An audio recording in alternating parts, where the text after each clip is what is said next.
আসসালামু আলাইকুম।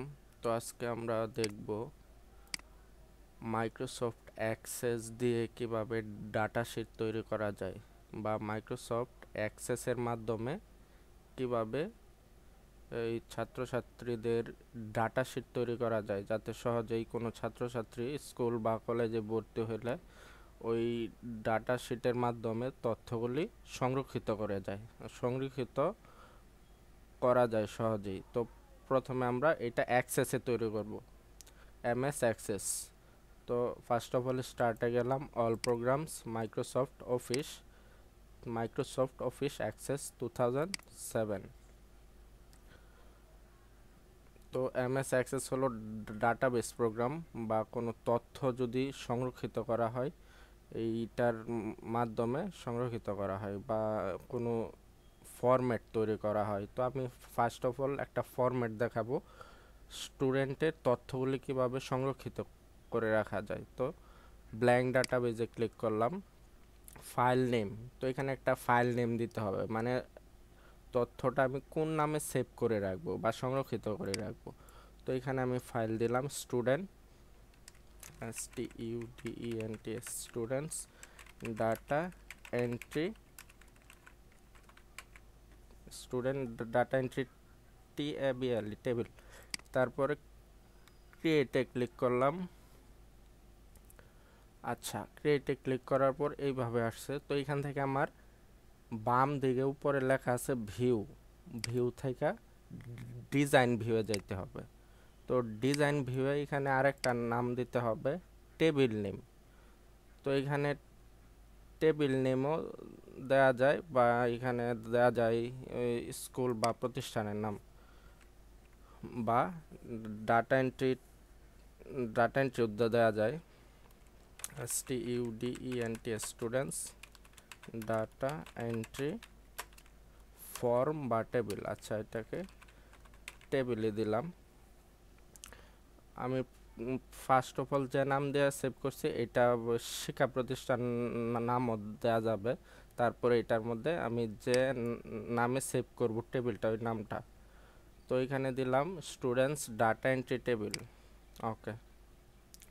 তো মূলত স্টুডেন্ট ডাটা এন্ট্রি টেবিল আমরা জানি। তো স্টুডেন্ট ডাটা এন্ট্রি বা একজন স্টুডেন্ট স্কুল বা কলেজে ভর্তি হওয়ার সময় যে প্রাথমিক যে ফর্মটা ফিল আপ করা হয় বা এই তাদের যে ঠিকানাটা দেওয়া হয় বা ডিটেলসটা দেওয়া হয়, ওই ডিটেলসটা ফর্মে লেখা থাকে। তো ওই ফর্মটা প্রাথমিকভাবে ফিল আপ করতে হবে। তো ওই ফর্ম অনুযায়ী আমরা একটা ডাটা শিট তৈরি করব। হ্যাঁ, তো এইখানে আমি দিলাম ফিল্ড নেম। ফিল্ড নেম হচ্ছে গা এই আইডি নং থাকতে পারে, স্টুডেন্টের ঠিকানা থাকতে পারে, অ্যাড্রেস থাকতে পারে, নাম থাকতে পারে, ফাদার্স নেম, মাদার্স নেম, এইগুলা হবে ফিল্ড নেমে। আর ডাটা টাইপ আমরা নর্মালি জানি অ্যাক্সেসের ডাটা টাইপ থাকে 10 ধরনের। তো 10 ধরনের ডাটা টাইপ 10 ধরনের কাজে ব্যবহার করা হয়। তো এটা আমরা ম্যানুয়ালি জানবো যখন এখানে লিখবো। তো এখানে 10 ধরনের ডাটা টাইপ আছে। তো সাপোজ আমি ফার্স্ট অফ অল দিলাম সিরিয়াল নং, SL নং। তো SL নং মানে সিরিয়াল নং, এটা ম্যানুয়ালি যেহেতু হাত দিয়ে লিখতে হবে 1 2 3। তো ওই ক্ষেত্রে আমরা এটা নাম্বার দিতে পারবো। আর যদি আমরা সিরিয়ালি না লিখি 1 2 মানে অটোমেটিকলি আসবে, তখন আমরা অটো নাম্বার দিতে পারবো। তো আমি নাম্বারই দিলাম। ট্যাব মানে এক্সেল থেকে আর এক্সেলে যাওয়ার কাজ হচ্ছে ট্যাব। ডেসক্রিপশনে এখন কোনো কিছু লিখবো না, ট্যাব দিয়ে গেলাম। সিরিয়াল নং এর নিচে লিখব student name, students name. Tab মানে এক্সেল থেকে আর এক্সেলে যাওয়ার জন্য ট্যাব কি ব্যবহার করতে হবে। তো স্টুডেন্ট নেম যেহেতু নাম লিখতে হবে, তখন এটার ডাটা টাইপ ট্যাক্সি থাকবে। নেক্সটে গেলাম, ফাদার্স নেম মানে স্টুডেন্টের ফাদার্স নেম।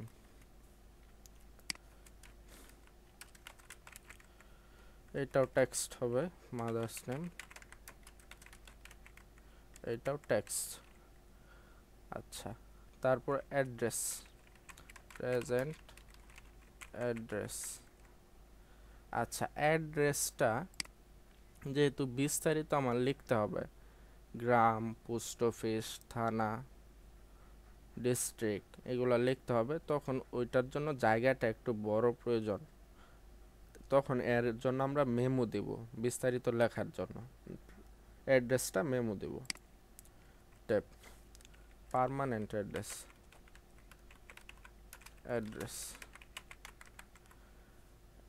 এইটাও আমি মেমো দেব। Date of birth, date of birth, জন্ম তারিখ এইটা এখানে দেওয়াই আছে, ডেট বা টাইম, মানে এটার ডাটা টাইপ হবে ডেট বা টাইম।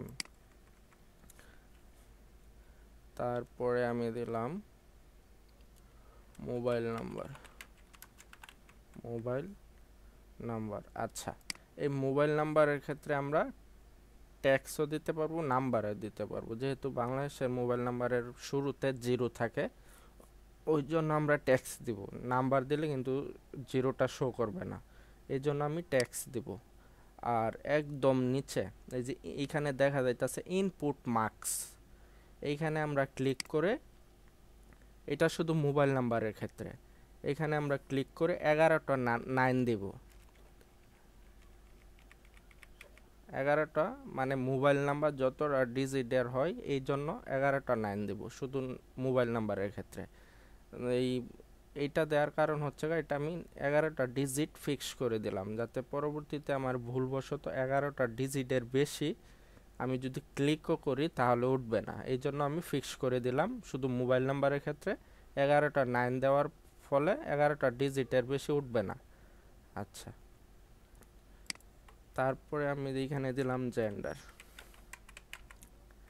আচ্ছা, জেন্ডারের ক্ষেত্রে এইখানে আমরা লুকআপ উইজার্ড, মানে জেন্ডার ফিমেল এবং মেল এটা লেখার জন্য। আচ্ছা, এখানে জেন্ডার আমরা ট্যাক্সও দিতে পারি, যাতে আমরা লেখা দিতে পারি যে মেল ফিমেল। যদি ট্যাক্স দেই তাহলে এটা বারবার আমার লিখতে হবে, মেল হইলে মেল, ফিমেল হইলে ফিমেল। আর যদি আমি লুকআপ উইজার্ড নেই তখন ওইখানে আমরা একবারে লেখা দিব মেল এবং ফিমেল, পরে যখন আমরা তথ্যগুলো এন্ট্রি করব তখন জাস্ট খালি সিলেক্ট করে দিলেই হবে, মেল হলে মেল, ফিমেল হলে ফিমেল। এই জন্য আমরা লুকআপ উইজার্ড নেব। লুকআপ উইজার্ড থেকে I will type in the values that I want, এইখানে ক্লিক করতে হবে। নেক্সট, নেক্সটে যে এখানে লেখা দিতে হবে, এই যে স্টার চিহ্ন দেওয়া যায়, ক্লিক করে মেল, ফিমেল, তারপর নেক্সট, ফিনিশ। আচ্ছা, তারপর আমরা নেক্সটে লিখব ফটো। ফটোর ক্ষেত্রে আমরা দেব অ্যাটাচমেন্ট। আচ্ছা, এখানে অ্যাটাচমেন্টও দেওয়া যায়, ওএলই অবজেক্টও দেওয়া যায়। ওএলইর অবজেক্টের, ওএলইর ফুল মিনিং হলো অবজেক্ট লিঙ্কিং অ্যান্ড এমবেডিং। তো ওএলই অবজেক্টও দেওয়া যাবে, অ্যাটাচমেন্টও দেওয়া যাবে। তো অ্যাটাচমেন্ট দেওয়াই ভালো, সরাসরি আমরা ফটোটা নিয়ে আসতে পারবো। অ্যাটাচমেন্ট, তারপরে ম্যারিটাল স্ট্যাটাস, স্ট্যাটাস এইটার ক্ষেত্রে আমরা ইয়েস নো দেব, হ্যাঁ এবং না বোধক। আচ্ছা, তো যদি আমরা আরও কোনো অপশন থাকে ফিল্ড নেম, তখন এটা লিখলাম। তো আমি এই পর্যন্তই রাখবো, যদি আরও অপশন থাকে তো নিচে আরও লিখব। তো আমার এই পর্যন্তই লিখব। লেখার পরে সেভ দিতে হবে, অফিস বাটন বা ফাইল বা কিবোর্ডে কন্ট্রোল এস বা অফিস বাটন গিয়ে সেভ। আচ্ছা, সেভ দেওয়ার পরে ডান দিকে যে একদম উপর থেকে নিচে ডেসক্রিপশনের উপরে যে লেভেলটা এখানে দেয়া আছে ক্লোজ, এইখান থেকে ক্লোজ করব, একদম উপর থেকে না। ক্লোজ করলাম। এখন আমি ওই এই যে উপরে টাইটেল বারে লেখা আছে স্টুডেন্টস ডাটা এন্ট্রি টেবিল, তো আবার বাম দিকেও লেখা আছে স্টুডেন্ট ডাটা এন্ট্রি টেবিল, মানে আমার এই ডকুমেন্টের নাম হচ্ছে স্টুডেন্ট ডাটা এন্ট্রি টেবিল। তো এইখানে আমি যে টেবিলটা এতক্ষণ তৈরি করছি এই হইল সেই টেবিল। এখানে ডবল ক্লিক করলে টেবিলটা চলে আসবে, মানে এইখানে একটা রোর মধ্যে একটা স্টুডেন্টের যাবতীয় ডিটেলস এইখানে আমরা লিখতে পারবো। তো আমি 1 দিলাম, স্টুডেন্টসের নাম দিলাম, father's name, mother's name, address, address দিলাম। হ্যাঁ, তো এইভাবে আমরা লিখতে পারবো। আবার ডেট অফ বার্থ এখানে দিলাম,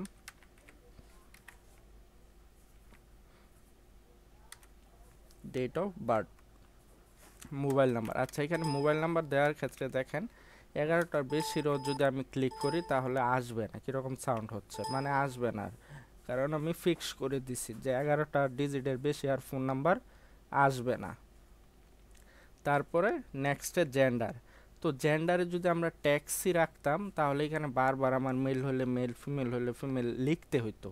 তো এখন আমি যেহেতু লুকআপ উইজার্ড দিয়ে লেখা দিছি একেবারে, তখন জাস্ট এখানে এই অপশন হয়ে রয়েছে, মানে ডান দিকে এখানে ক্লিক করলে মেল আর ফিমেল আছে, তো এখান থেকে মেল হলে মেল, ফিমেল হলে ফিমেল লেখা দিতে পারবো। যদি আদার্স হয়তো আদার্স, ওইখান থেকে আবার আদার্স দেওয়া দিব।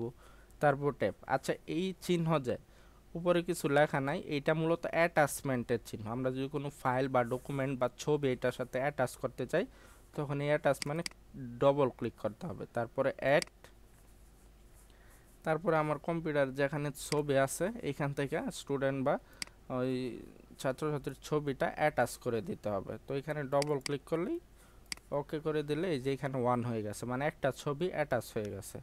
তারপর ট্যাপ, এখানে মেরিটাল স্ট্যাটাস হ্যাঁ এবং না বোধক, মেরিট হলে টিক দেওয়া দেবো ওইভাবে, আর যদি না হয় তখন এইটার চেকবক্সটা খালি থাকবে, ট্যাপ। আচ্ছা, এইভাবে এই একটা রোর মধ্যে একজন স্টুডেন্টের যাবতীয় ডিটেলস হয়ে গেছে। মানে এইভাবে 1 2 3 সিরিয়াল দিয়ে আমরা বাকি স্টুডেন্টের তথ্যগুলি এখানে সংরক্ষিত করে রাখতে হবে। এইটা সেভ হয়ে যাবে, অটোমেটিকলি সেভ হয়ে যাবে, এখানে বারবার সেভ দিতে হবে না। তো একজন স্টুডেন্টের সকল তথ্যগুলো একটা রোর মধ্যে হয়ে গেছে। এইভাবে আমরা সহজেই একটা টেবিলের মাধ্যমে অ্যাক্সেস শিটে বা ডাটাবেস প্রোগ্রামে স্টুডেন্ট বা বিভিন্ন কোম্পানির ওয়ার্কারদের তথ্যগুলি আমরা সংরক্ষিত করে রাখতে পারবো। তো এইটার এই কাজগুলি স্টেপ বাই স্টেপ আছে, তো এইটার আরও অনেকগুলা কাজ আছে, এগুলো আমরা এই আগামী ক্লাসে দেখব। তো এখানে মূলত হচ্ছে গিয়ে আমার এই চ্যানেলটা একদম নতুন, আপনারা যারা নতুন তারা লাইক, কমেন্ট, শেয়ার এবং সাবস্ক্রাইব করবেন, আর আপনাদের বন্ধুদের মধ্যে শেয়ার করবেন। তো আজকে এই পর্যন্তই থাকবে, ধন্যবাদ, আসসালামু আলাইকুম।